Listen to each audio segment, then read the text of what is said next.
Well, let's say I'm an entrepreneur. I make plenty money, but I haven't been filing my taxes correctly. Do I have any options to invest in real estate then? Yeah, absolutely. We can do a DSCR loan. You just need the 20% down. We don't look at income. We don't look at tax returns. Wow. We don't look at your debt. You could have so much debt, they don't care. Tap in, Money Talk Mondays. Let's go.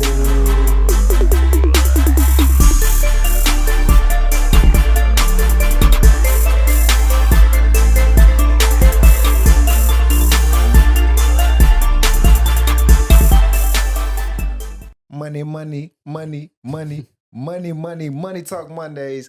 It's your host, D Saul, with another episode of the Money Talk Mondays podcast, where we talk about all things money. We talk about real estate.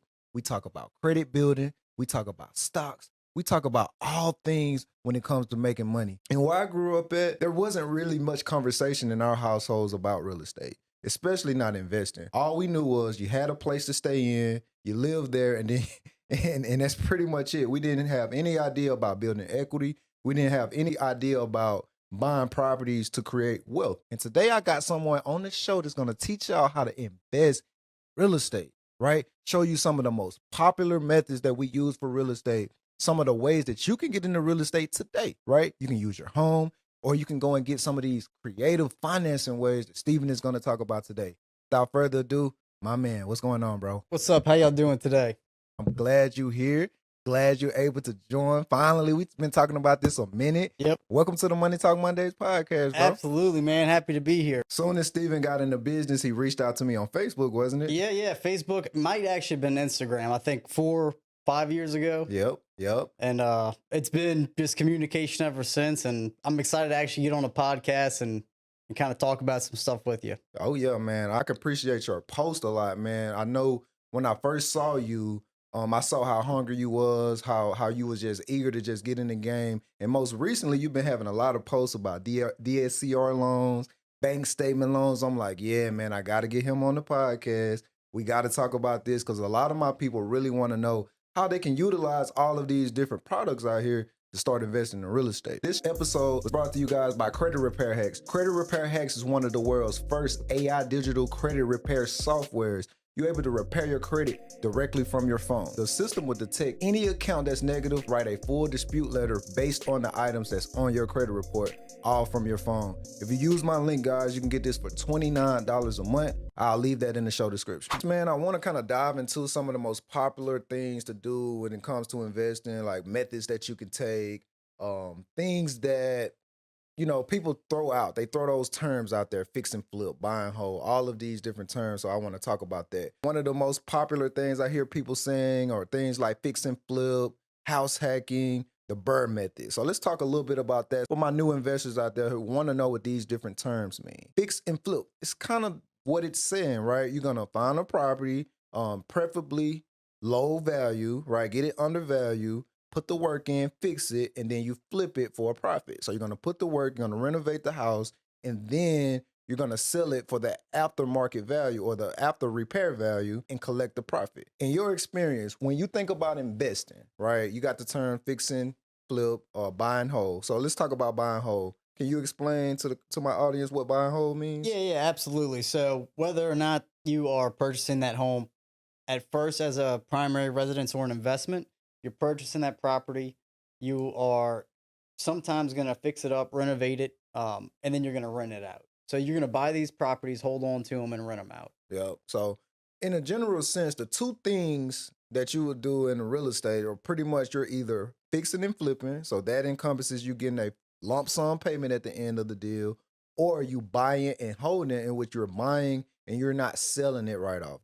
Hold just means you're going to keep the property, right? Whether you're waiting on equity or you're just going to rent it out and get some cash flow coming in. That's actually my favorite part. What about you? Do you prefer fix and flip or? It totally depends on the property. If you got a property that you're saying you can get, at a low value, needs to be renovated, you could fix it up and make a good return on it, might be worth it. Yeah. But also you could fix, flip it, like we said, fix, renovate, refinance, pull your equity out and hold on to it. Yeah. Rent it out. So couple different. I think I'd personally want to rent. I want to build an empire of rental properties. Yeah, so the fix and flips are good. The strategies that I give for the first time investors is, hey, if you want just a bunch of capital at first, right? Do a fix and flip first, right? Do something you're comfortable. You got cash already because you're gonna need cash or a hard money lender. We're gonna talk about that in a second, but you're gonna need cash up front for these fix and flips because you're not gonna get a mortgage on a property that has several issues and need ton of repairs. It's going to be difficult getting a mortgage that way. So a lot of times you're going to need cash, or you're going to be either paying 20% down, is that right, for a conventional loan, Yep. if you want that. So fix and flip is cool to get that lump sum, right? But the name of the game is creating generational wealth. Buy a property and you can eat twice, right, doing the buy and hold, right? Because you're getting a property, right? You're going to get rent and cash flow coming in. It's going to pay you every month. And then real estate appreciates in value. So while you're getting that rent every month, and you can always increase your rent every year, right? It's steady building equity over time. So you can actually have this property for 15, 20 years. And after 20 years, now you can technically you fixed it, you've been getting rent from it. Now you can flip it and get the profit. Now you can sell and get the money out after you've already been getting cash flow from it for 20 years every single month. Now you sell it, and maybe it's $100,000 more now, right? You got Yep. $100,000 in equity now. So now this property that I bought for $100,000 paid me $1,000 cash flow every month for 20 years, and now I get to sell it and get $200,000 out of it in equity. So that's my favorite. I love doing buy and hold, getting a property, getting rent in it. You know, you add so many of those doors up. Now you're looking at replacing your income, replacing your job, because now you have rent and cash flow coming in. You no longer need a job. So let's talk about some of the methods that people use, like house hacking and the Burr method. Let's talk about house hacking because that's one of the more popular things For right sure. now. And house hacking, essentially, what you're doing is you're staying in the property, or you have a tenant in the other unit that's paying your mortgage. You're almost living rent free, or you living with a reduced mortgage. Talk to me about house hacking and how does that work? For sure. So before 2024 and 2023, FHA was your only option to purchase a multi-unit uh, home with 3.5 or minimum amount down. Okay. So you could purchase as long as you're living in one unit as a primary, you could rent out up to 4 units. I mean, a 4 unit property, you could rent out the other three for only 3.5% down. So in that situation, it's probably covering your mortgage and actually paying you a little bit. Yeah. And you also have the idea of, hey, look, I can buy a single family home, live in it for a year, save up another 3.5, 5%, purchase another home and rent this one out. So you can continuously do that over and over again.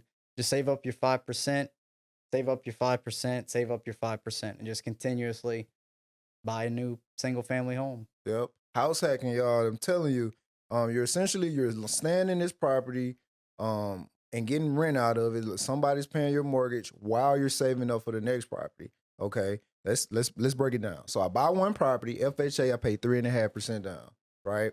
Now I take that property, I go stay in it, let the tenant pay the mortgage, right? Let's say it's a duplex, it's 2 unit. I'm staying in one unit and I have a tenant in the other unit that's paying me rent, right? That rent should cover your mortgage or get pretty close to it. So essentially, you're living rent free.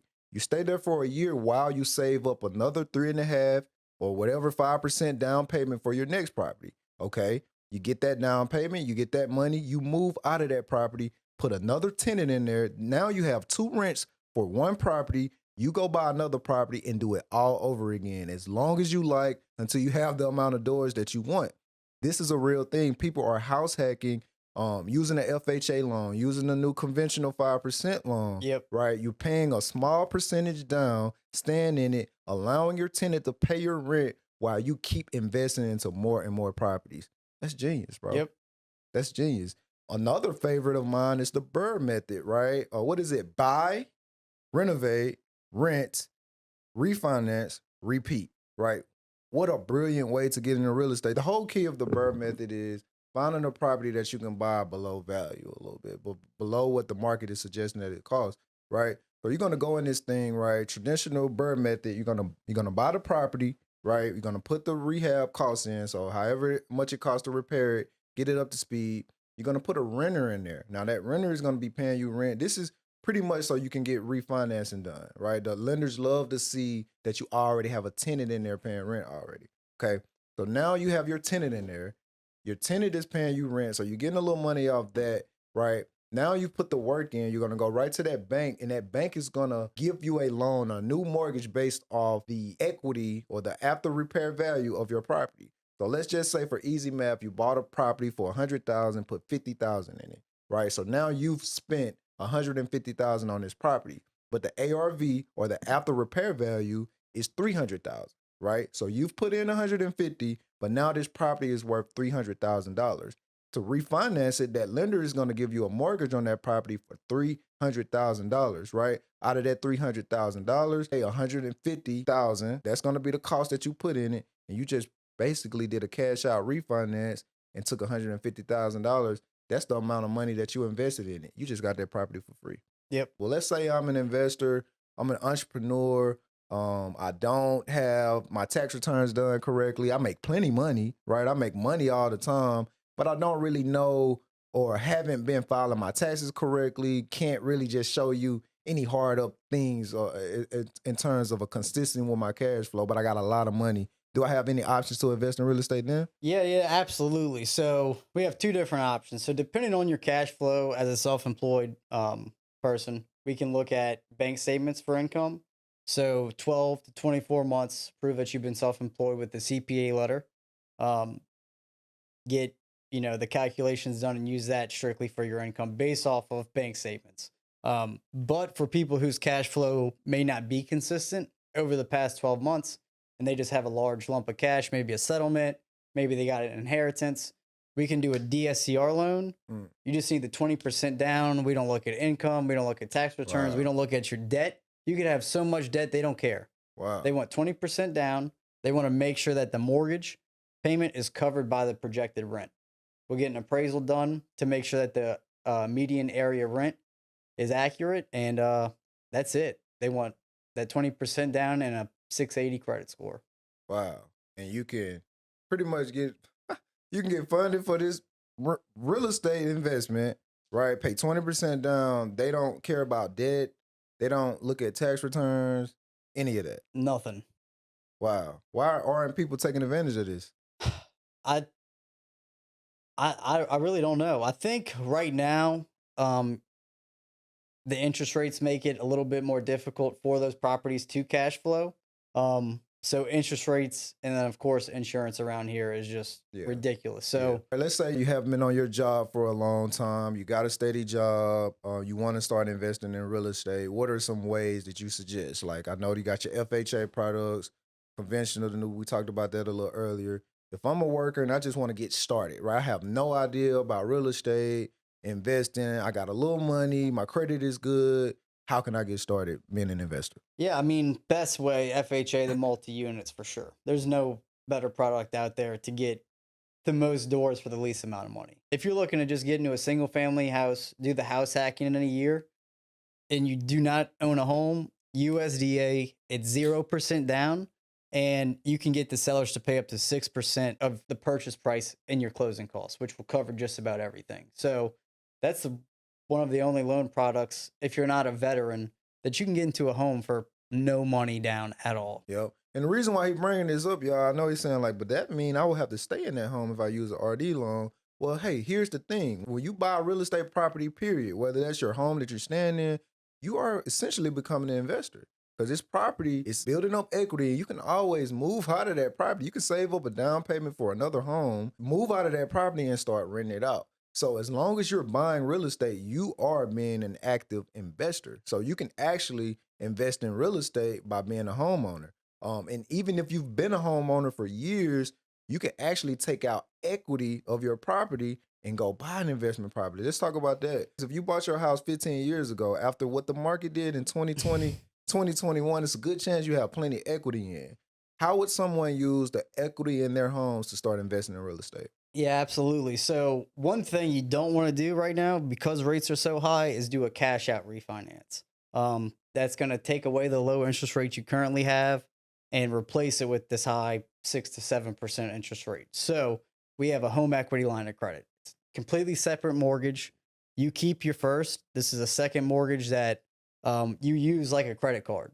You get total funding at closing. Let's just say want to take 50 grand out, you get your 50 grand, you could then take that 50,000 and put it back into the account, or use it to pay off some debt, put it as a down payment on another house.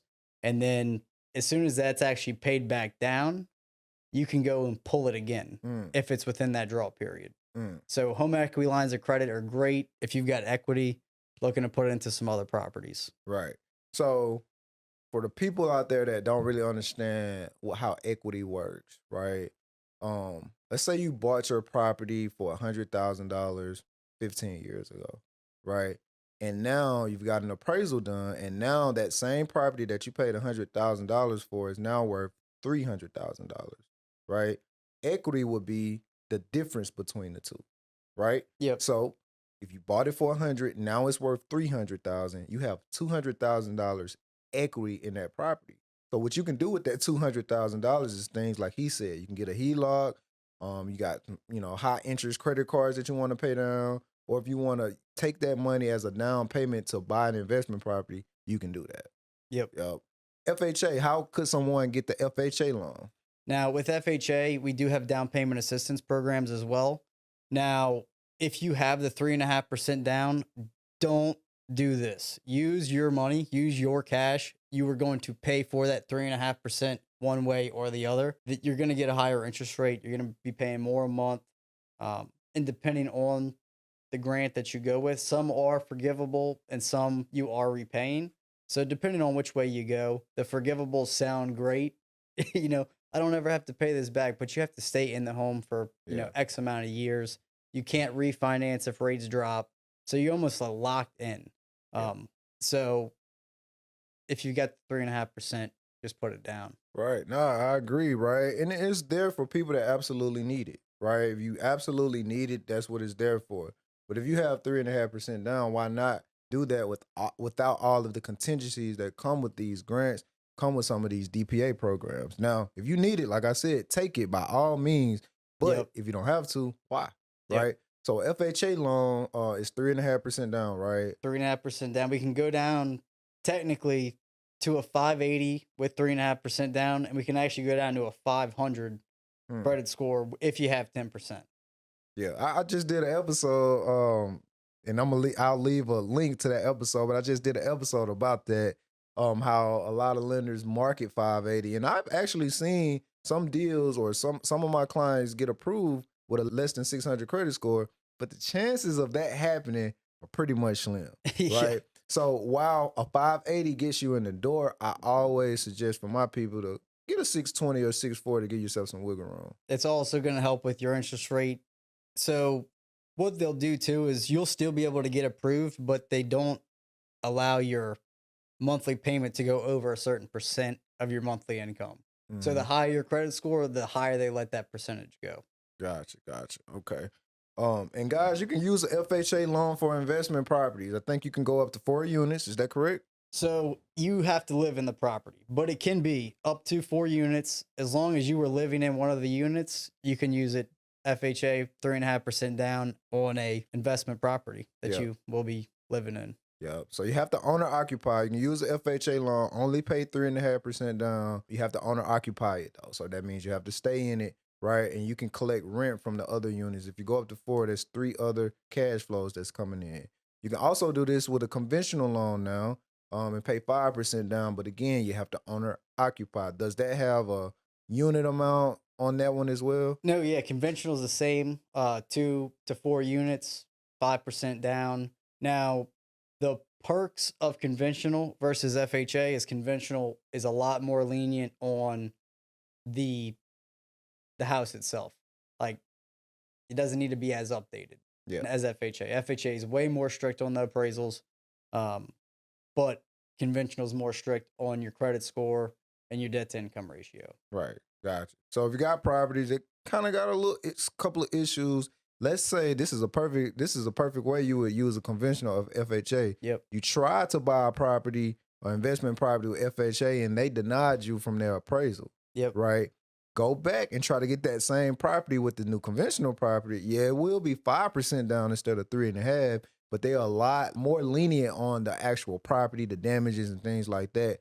But you got to have a higher credit score. got to be in a better financial situation to get that conventional loan. Now, this actually just started coming up. I have a client, real estate agent of mine, who's trying to purchase his first home, and he's wanting to go in, do a 203K, buy a 4-unit property, get the cost of the renovations included for only 3.5% down.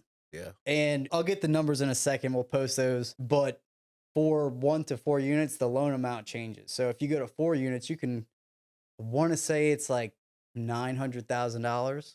Mm. So it's dependent upon the unit for Gotcha. FHA. So if you go up to 4 units, you can borrow way more money.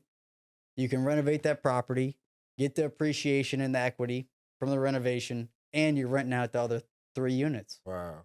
Wow. That's the FHA 203K loan. I talked about it on my episode a couple of weeks Yep. ago. You pay the same 3.5% down, and you can get the renovation costs included with your loan, man. That's a phenomenal way to start investing in real estate. It's crazy. Couple of other ways. We talked about DSCR earlier.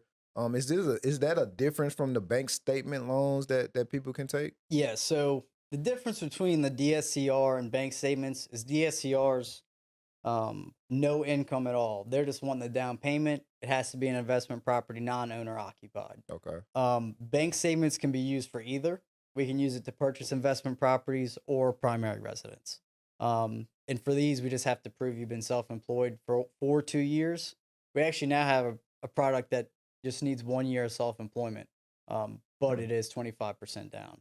So it can get done Cool. with just 1 year of self-employment, which is a big thing because, you have a guy who's, let's just say, working at the plants in New Orleans for his whole life. And then he's like, hey, I want to go start a welding company. Well, as soon as he starts that welding company, we got to wait. That's Yeah. a time clock. Well, now with this bank statement loan, we can go and just do 1 year of bank statement loans. We don't even need to look at the tax returns. We just get the bank statements, look at the cash flow, and calculate it that way. Wow. So is what's the credit score requirement with that one? So if it's for a primary residence, we can go down to a 620. But like you were saying earlier, you want to at least be a 640 for these. Okay. Down payment, is that 10% 10%? Right. for So primary residence. right. Okay. So can you use the bank statement loans for investment property? Yeah, absolutely. And that's 20%. 20% down. Okay. Yep. So guys, you hear it. Like if you're, you got a funky financial income situation. Yeah. Right. Your tax returns. I know a lot of people write off everything on their taxes to avoid paying Uncle Sam, which is cool. We don't blame you. Which is cool. Right. You're able to use your bank statement, the money that you receive that's showing on your bank statements to purchase a new property, 620 minimum, but get around to 640, right? 10% down for primary residence. If you want investment property, 20% down. So there's plenty of options out there for anybody that want to invest in real estate. That's cool, man. I appreciate you joining today, man. When I bring people on the show, what I like to do is I always do a gratitude session just to talk about things that we're grateful for. It doesn't have to necessarily be anything big or small, just anything that you want to elaborate on. Gratitude is so important because it keeps us in the present moment. It keeps us realizing things that we already have to be grateful about, to be thankful about. So I'm big on gratitude. So I wanted to open up with you, man. Is there anything in particular that you're grateful for today? Oh, man. I'm not going to lie. Today, I'm actually super grateful for our relationship. This was awesome. This was a good time.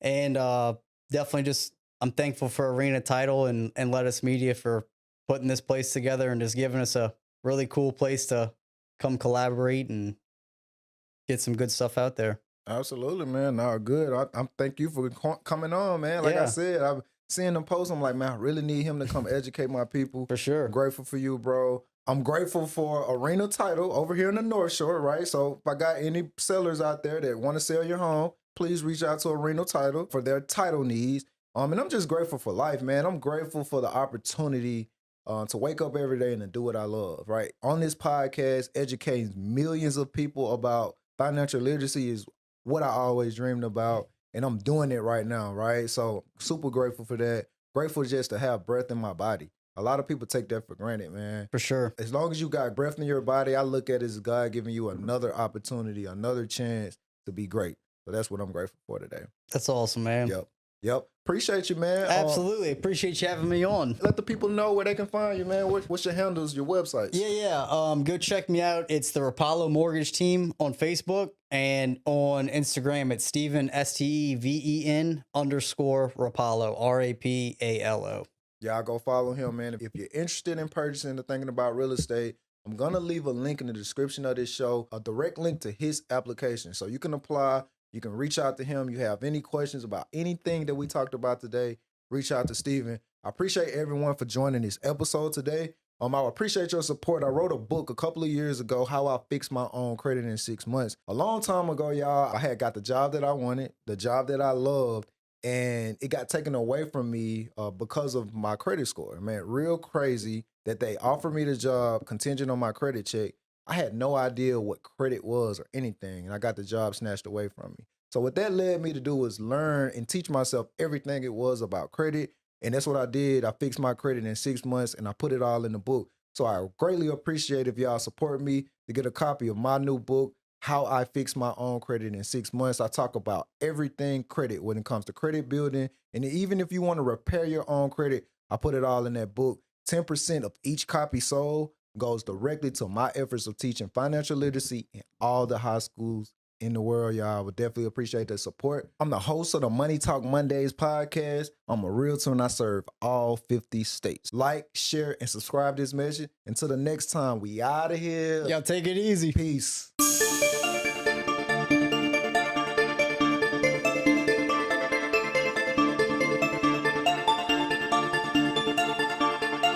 Boss beat, boy.